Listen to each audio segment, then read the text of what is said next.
목표한 돈을 다 모은 날 찬성은 마루에 엎드려 단순한 산수를 했다. 찬성이라. 이게 아무래도 등장인물이겠지? 돈을 다 모았다고? 이거는 이 소설에 있어서 중요한 사건일 것 같아. 그런데 이 돈이 어떤 목표가 있었던 것 같은데 이게 대체 뭘까? 일주일간 전단지 5,000장 이상을 돌려 11만 4천 원을 벌었다. 일주일간 전단지 5,000장 이상을 돌렸다고? 그리고 11만 4천 원을 갖다가 벌었다는데 이거는 대단히 고단한 노동이야. 그런데 그 수입은 얼마 안 되네?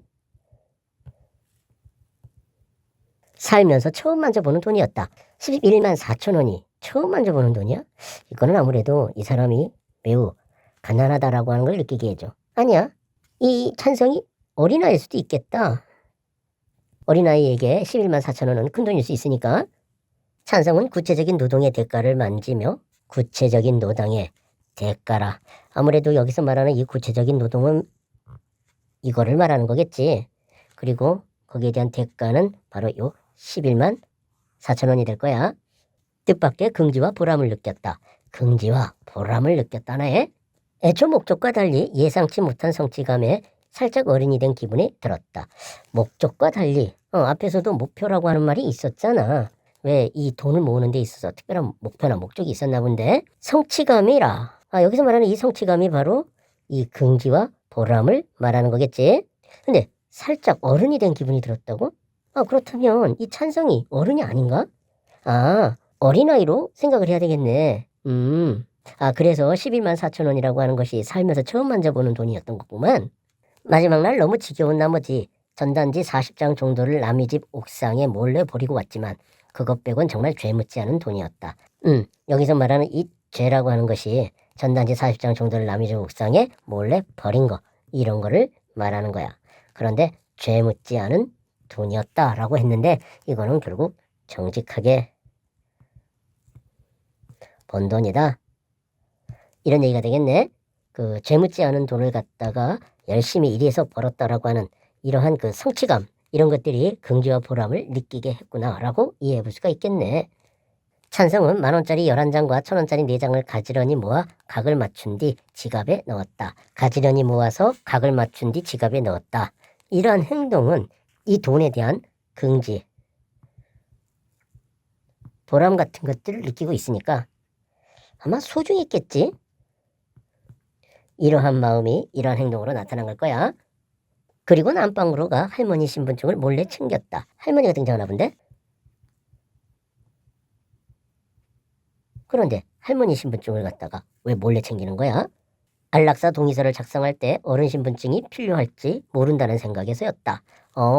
안방으로 가가지고 할머니 신분증을 몰래 챙기는데 이것이 안락사 동의서를 작성할 때 필요할 수도 있다라는 얘기구만. 그렇다면 이러한 행위는 이 찬성이라고 하는 어린아이의 준비성을 보여주네. 아무래도 뭔가 치밀하게 일을 처리하는 그런 성격임을 느끼게 해주네. 그런데 안락사라고? 이거 동물 안락사야? 그걸 말하는 거겠지? 다음날 찬성은 평소보다 일찍 일어나 동물병원에 갈 차비를 했다. 여기 동물병원이라고 하는 말이 나오는데 역시 예상한 대로 여기서 말하는 안락사는 동물 안락사를 말하는 거네. 그런데 찬성이 평소보다 일찍 일어나가지고 차비를 했다는 걸 보면 뭔가 서두르고 있는 느낌이 드네. 할머니는 이미 휴게소로 출근하고 없었다. 할머니가 휴게소로 출근을 한다고? 늙은 나이인데도 불구하고 일을 한다는 얘기네. 그렇다면 이 집은 가난한 가정 형편을 보여주고 있는 것 같네. 그렇다면 찬성이 어린아이이기도 하지만 가난한 성격을 보여주는 인물이라고 볼 수가 있겠네.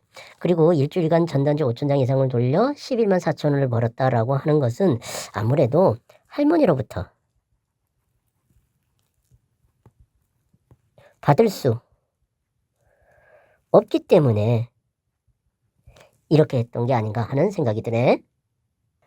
마당 한쪽에 연결된 수도에 세숫대야를 놓고 찬성은 에반을 시켰다. 에반? 등장인물인가? 그러면 찬성보다 어린아이란 얘기네. 귀에 물이 들어가지 않도록 양쪽 귀를 잘 잡고 몸에 비누 거품을 묻혀 구석구석 닦았다. 그 목욕이 어떤 목욕인지 아는지 모르는지 에바는 어린 찬성 손에 순순히 몸을 맡겼다. 아, 여기 어린 찬성 그런 거 보니까 찬성이가 어린아이다라고 하는 게 명확하네. 귀에 물이 들어가지 않도록 양쪽 귀를 잘 잡는다든지 비누거품을 묻혀 구석구석 잘 닦는다든지 하는 이것은 에반에 대한 정성의 모습을 보여주네. 시원해? 에반? 이거는 줄표인데? 그런데 요거는 이 인물의 대사잖아. 원래는 이렇게 큰 따옴표를 갖다가 사용해야 되잖아. 아, 줄표를 이용해가지고 인물의 대화, 대사를 처리하고 있네. 혈관이 비쳐 살짝 분홍빛이 도는 에반게를 조심스레 문지르며 찬성이 물었다. 나는 너 이런 데도 닦아줘야 하는지 잘 몰랐어. 그래서 의사 선생님한테 좀 혼났어. 여기서 말하는 의사 선생님은 동물 병원의 의사 선생님이겠지? 아, 그렇다면 이때 너는 에반 아니야? 아, 그렇다면 이때 이 에반은 등장 인물이 아니라 반려동물이네. 이런 데도 닦아줘야 하는지 잘 몰랐다 라고 하는 것은 결국 반려동물 기르기에 무지했다라는 것을 갖다가 이야기하는 건데, 이거는 아무래도 이 찬성이 어린 나이이기 때문이겠지. 아니야, 또 앞에서 보면 이 찬성이 가난했잖아.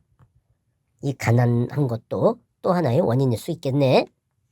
그동안 많이 답답했지. 요 말 속에는 에반에 대한 그 연민의 마음 이런 것을 드러내는 거고, 나아가서는 자기 자신이 제대로 하지 못한 것에 대한 후회 또는 미안함, 이러한 것을 드러내고 있는 말이라고 볼 수가 있겠어.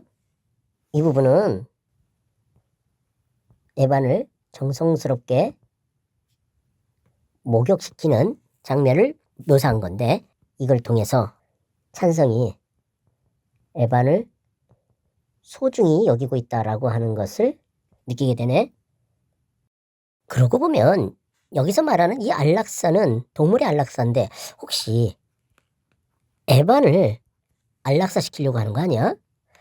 아, 그러면 여기서 말하는 이 목표라고 하는 것은 바로 에반을 안락사 시키는 것을 말하는 것 같아. 그러니까 여기서 말하는 21만 4천 원이라고 하는 것은 에반을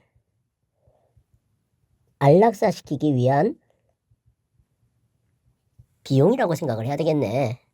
그렇게 본다면 여기서 말하는 이 구체적인 노동의 대가는 에반을 위하는 마음을 함축적으로 담고 있는 것이라고 볼 수가 있겠어. 찬성은 옷장에서 가장 단정해 보이는 옷을 꺼내 입었다. 왜 그런지는 모르지만 그리야 할 것 같았다. 가장 단정해 보이는 옷을 꺼내 입었고 그리야 할 것 같았다 라는 것은 의무감 또는 당위성을 느낀 건데, 왜 그런 거지? 찬성이 차분한 얼굴로 검은색 반팔 셔츠에 단추를 잠갔다. 차분한 얼굴이고 검은색 반팔 셔츠라. 이 검은색이라고 하는 것은 상을 치를 때 흔히 사용하는 색이지. 아, 그러고 보니까 이때 이 차분한 얼굴이라고 하는 것은 상을 치르는 태도를 말하는 거야. 그렇다면 이때 이 옷은 상을 치르기 위한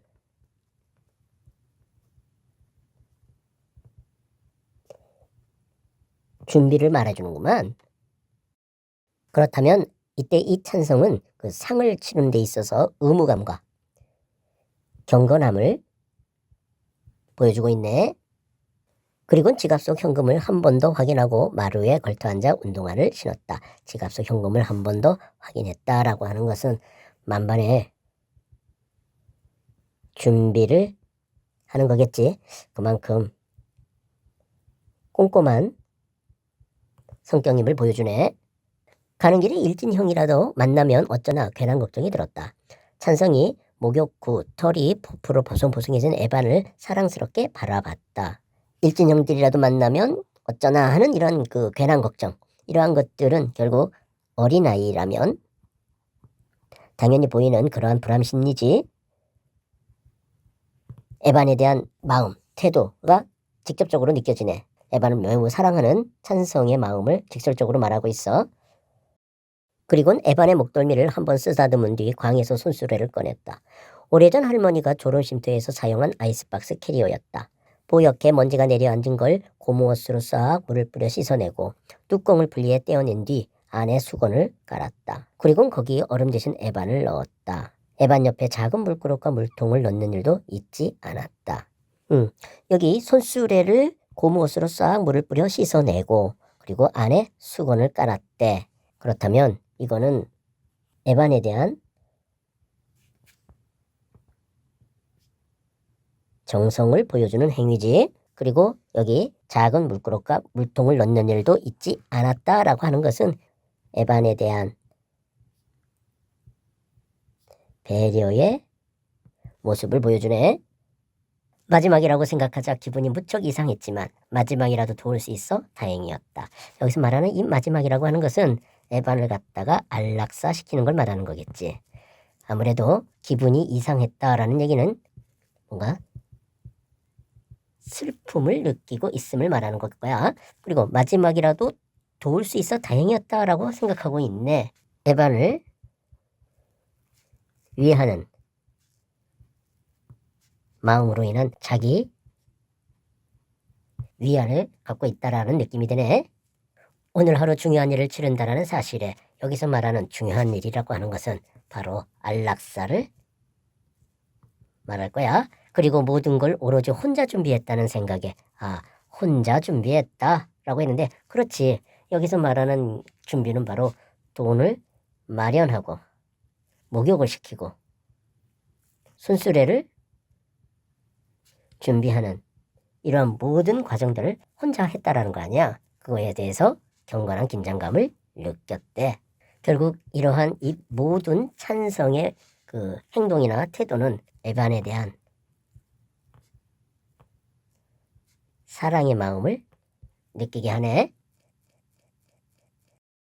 참사랑 동물병원은 아파트 단지 내 편의시설이 밀집한 상가 건물 1층에 있었다. 산뜻한 크림색 외벽에 통유리가 시원하게 달린 신축 병원이었다. 쌍우가 박힌 노란 간판엔 검정색 개 발바닥 도장이 찍혀 있어 전체적으로 다감한 인상을 풍겼다. 여기서부터 여기까지는 동물 병원에 대한 묘사지. 이걸 통해서 드러내려고 하는 지배적 인상은 다감하다라는 거야. 이게 바로 묘사를 통해서 드러내는 대상의 지배적 인상에 해당하네. 유리벽에 붙은 살인 진드기 집중 예방 기간이라든가 강아지를 찾습니다라는 문구가 적힌 인쇄부를 보며 찬성은 왠지 모를 안정과 신뢰를 느꼈다. 역시 여기도 그 동물병원에 대한 묘사야. 그리고 안정과 신뢰는 동물 병원이 보이고 있는 지배적 인상이지. 찬성이 이 동물병원을 안락사 장소로 택한 것은 에반을 위하는 마음으로 볼 수 있어. 병원의 선택이 에반을 위하는 마음을 드러낸다라고 볼 수가 있는 거야. 다 왔어, 에반. 병원에 들어서기 전 찬성이 뒤를 돌아보았다. 허리 숙여 에반과 눈을 맞추고 싶었지만 마음이 흔들릴 것 같아 꾹 참았다. 마음이 흔들린다라고 하는 것은 안락사를 하지 않으려고 하는 그런 마음이겠지. 허리를 숙여서 에반과 눈을 맞추고 싶은 것은 사랑의 표현을 하고 싶은 걸 거야. 그러나 그것을 갖다가 꾹 참은 것은 에반을 위하는 마음 때문이겠지. 한 손에 손수레 손잡이를 잡은 찬성이 반대쪽 어깨에 힘을 실어 병원 유리문을 밀었다. 순간 어떤 님이 찬성을 바깥으로 확 밀어냈다. 어떤 님이 찬성을 바깥으로 확 밀어냈다고? 현관이 금속종이 쨍그렁 소리를 냈지만 유리문은 꿈쩍하지 않았다. 유리문이 꿈쩍하지 않았다고? 이거는 문이 닫힌 건데. 찬성이 얼떨떨한 얼굴로 한 발짝 뒤로 물러섰다. 그리고 그때서야 유리문에 붙은 공기문을 발견할 수 있었다. 상종 주말까지 쉽니다. 찬성은 상중이란 단어의 뜻을 정확히 알지 못했지만 그것이 죽음과 관련된 말이라는 걸 직감적으로 알 수 있었다. 아, 그렇다면 유리문이 꿈쩍하지 않았다라고 하는 것은 병원이 쉰다라고 하는 것을 말하는 것이고, 이 어떤 힘이 찬성을 바깥으로 확 밀어냈다라고 하는 것은 바로 이러한 그 상황을 갖다가 나타낸 말이네. 그리고 여기 얼떨떨한 얼굴이라고 했어. 이거는 휴원을 예상하지 못했다라고 하는 것을 보여주는 모습인 거지. 단어의 뜻을 정확하게 알지 못했다라는 것은 찬성이 어린 아이기 때문에 그런 거겠지. 찬성은 묘한 안도를 느꼈다.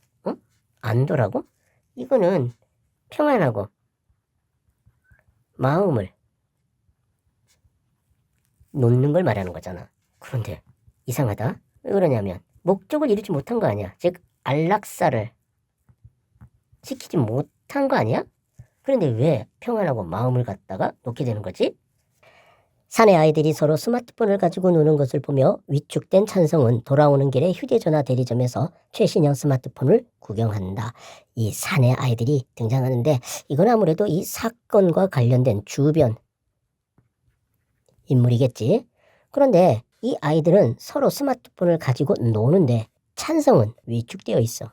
이거는 아무래도 둘 사이에 정반대되는 행위인 거지. 그렇게 본다면 이때 이 사내 아이와 찬성은 대조적인 인물이라고 볼 수가 있겠네. 순간의 충동을 느낀 찬성은 주말까지 용돈을 아껴 메우기로 하고 구형 휴대전화를 개통하는데 안락사 경비 10만 원에서 1,000원이 모자라게 돈을 쓴다. 휴대전화 개통을 하는데 사용했다라고 했어. 그렇다면 이때의 이 충동은 바로 휴대전화의 개통과 관련된 충동이겠네.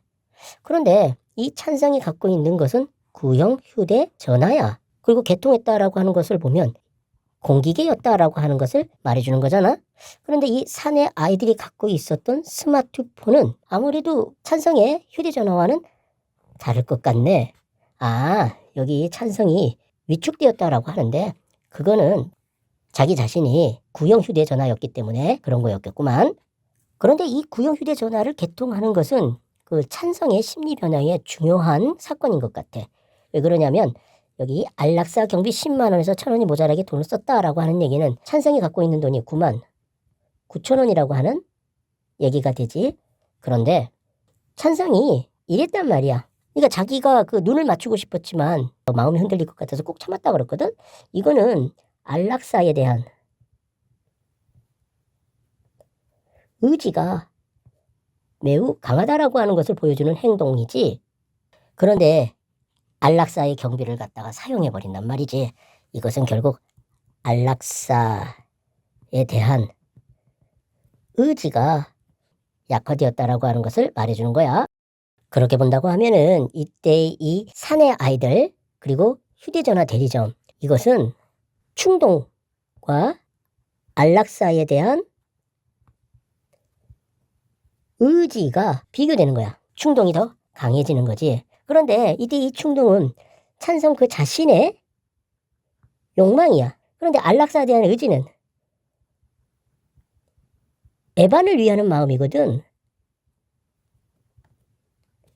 그렇게 본다고 한다 그러면 이때 이 휴대전화 대리점이라고 하는 공간은 자신을 더 먼저 생각하는 공간이라고 할 수가 있겠고 이 사내 아이들은 자신을 더 먼저 생각하게끔 만드는 계기가 된 것이라고 할 수가 있겠네. 찬성은 하루 종일 휴대전화를 만지다 충전하는 동안에만 에반을 살핀다. 휴대전화를 만지는 것하고 에반을 살피는 것은 충돌을 일으키는 거야. 이거는 자신의 욕망을 충족하기 위한 행위인 거지. 그러나 이거는 에반을 위하는 마음인 거야. 이것들 사이에 충돌이 일어난 거지. 그런데 이거는 앞에 있는 그 찬성의 행동과는 다른 것 같아. 여기에서부터 여기까지 보면 온통 에반만을 생각하고 있어. 그런데 이 부분에 보면 자신의 욕망과 에반을 위하는 마음이 역전되고 있거든. 그 찬성의 그 심리와 태도에 있어서 커다란 변화가 느껴지네. 이틀 뒤 문득 지금까지 누군가와 통화해 본 적이 없다는 사실을 깨닫는다. 지금까지 누군가와 통화해 본 적이 없다는 사실을 깨닫는다. 이것은 에반보다도 자기 자신에 대한 관심이 더 커졌다라고 하는 것을 보여주는 거지.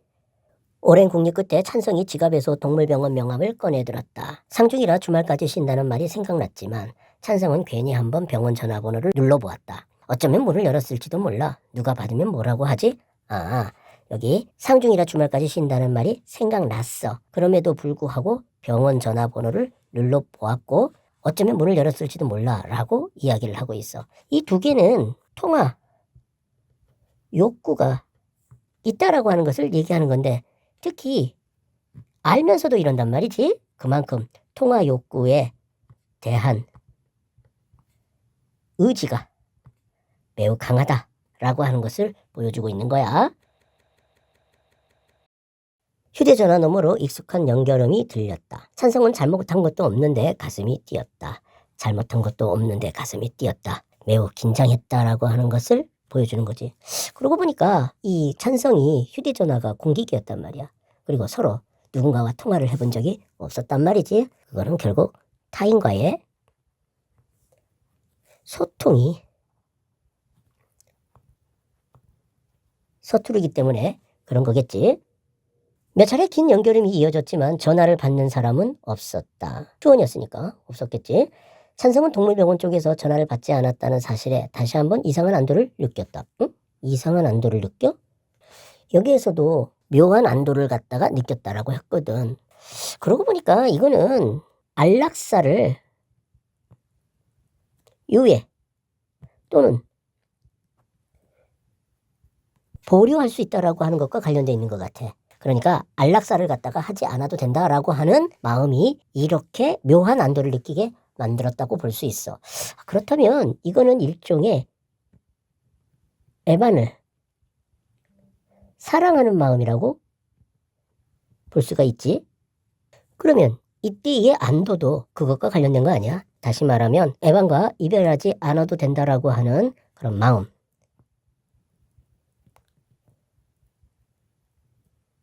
이것에 대한 마음을 갖다가 이상한 안도라고 얘기한 것이 아닌가 하는 생각이 드네. 아니야, 이거는 이렇게 볼 수도 없을 것 같기도 해. 왜 그러냐면 찬성이 지금 돈을 써버렸잖아. 그러니까 안락사를 시킬 수 없는 상황 아니야? 그래서 안도감을 느낀 거 아닌가 하는 생각이 드네. 그러니까 안락사 할 수 없는 그런 상황이기 때문에 안도감을 갖다가 느꼈다라고 해석할 수도 있겠어. 찬성이 지갑 안에 명함을 넣으며 남은 돈을 세어보았다. 10만 3천 원. 에반을 병원에 데려가기에 부족하지 않은 액수였다. 10만 3천 원. 이거는 부족하지 않은 액수인 거야.